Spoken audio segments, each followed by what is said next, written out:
Alright, so guys, we're back on the Forsaken map inside Jujutsu Shenanigans, and I went ahead and decided to start fully building it again after a couple of days, because you guys really liked the last video, and because usually these take a couple hours to build, so I usually just wait a little bit until I record the next part. And also guys, please subscribe, since I'm trying to hit 25,000 subscribers, it'll mean a lot, and if that being so, let's just go ahead and get straight into the video. So I started off by building the roof to the house, and also since JJS recently added like a skill builder similar to TSB, if you guys want to, you could probably comment below some move combinations that I could use for upcoming killers that I plan on adding as custom movesets. So like for like walk speed overdrive or like mass infection.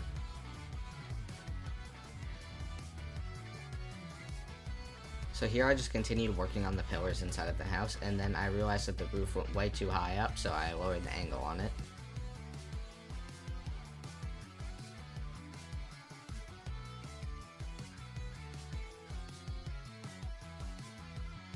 And then I went ahead and finished up the pillars inside of the house, and then I went ahead and copy and pasted them.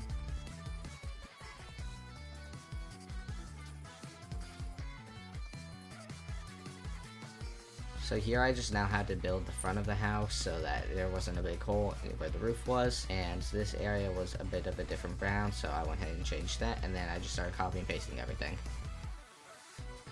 I did do this in a pretty slow way, only doing it one piece at the time, but you can go ahead and do it multiple pieces at the time, and then here I had to change the color again.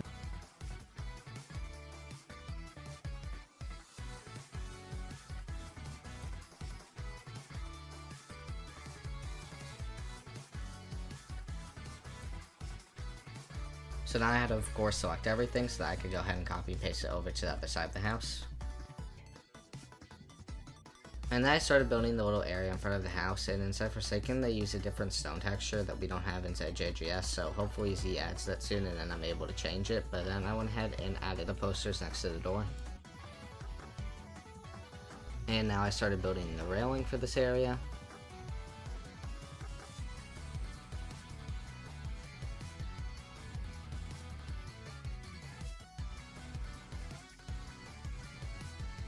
And I started aligning where the staircase was going to be so that you can get down to this little area of the dirt where all of the other cabins are. So then I went ahead and copy pasted the railing, and then went ahead and finished the staircase.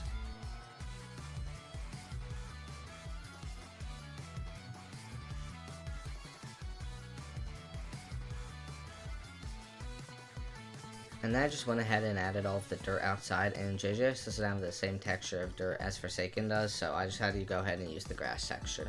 And then I went ahead and finished copy and pasting the railing to the other side of the house.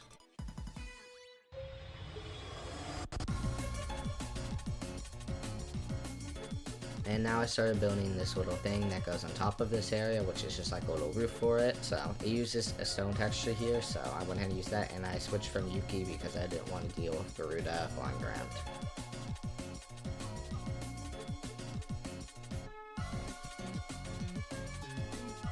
And then I pretty much built the roof just like how I did for the roof on top of the house.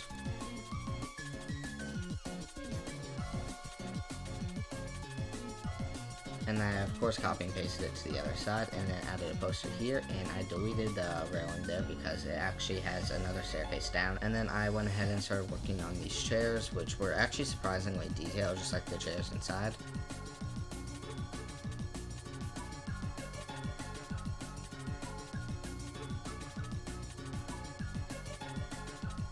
And then I realized I made the chair way too small, so I went ahead and made it bigger.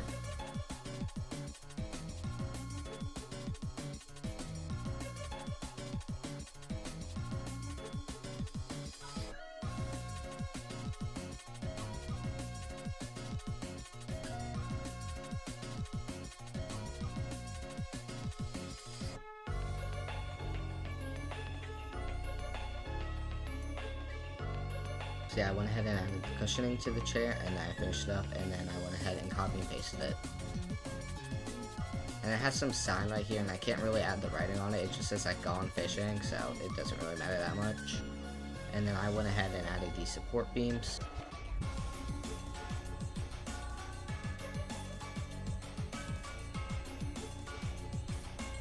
So I realized I needed this lantern, so I went ahead and copy and pasted it. and then I just went ahead and connected it to the door frame. And then I realized that there was another type of roof thing under this window, so I went ahead and copy pasted most of the parts over.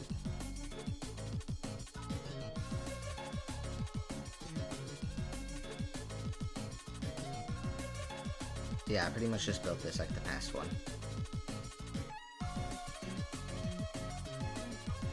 And then I realized I needed 2 more lanterns over here, so I just went ahead and got that set up. And then I realized I messed up a little bit, so I went ahead and fixed that.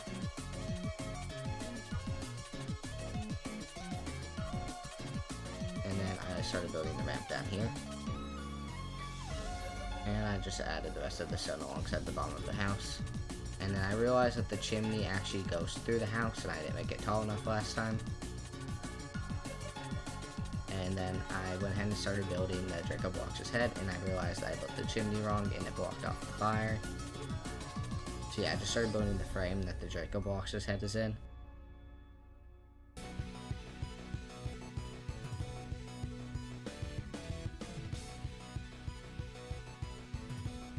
And then I started building the actual Draco Bloxer.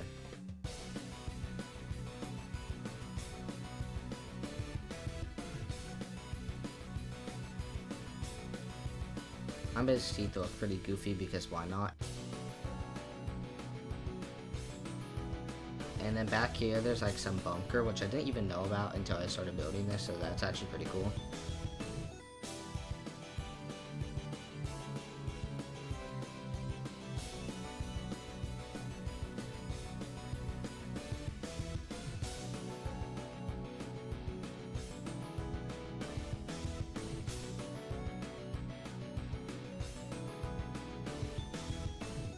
So the bunker also had this brick texture, but JJS doesn't have the right brick texture either. And there is this rock which has like a voice recorder on it, so I wanted to spawn it in an item block where it went ahead and just spawned a voice recorder like every 10 seconds or so. So I tried using an knocket and a timer block, except I forgot that the item blocks just give you the item and don't drop the item on the ground, which kind of sucks. So I went ahead and spent a while trying to fix that until I realized here that I had to go ahead and actually walk into the area. So there's an invisible wall here, and I decided just making it pure invisible wouldn't be that cool. So I made a force field texture for that, and I copy pasted a lantern over. And then I started building these bushes, which I just made 2 different color bushes and started copy pasting them, but made them non-collidable. And I tried testing it out inside Goodnight mode because I wanted the map to be darker, but the neon blocks weren't working too well. But I was able to get one that worked better for some reason, so I went ahead and copy and pasted that around the map.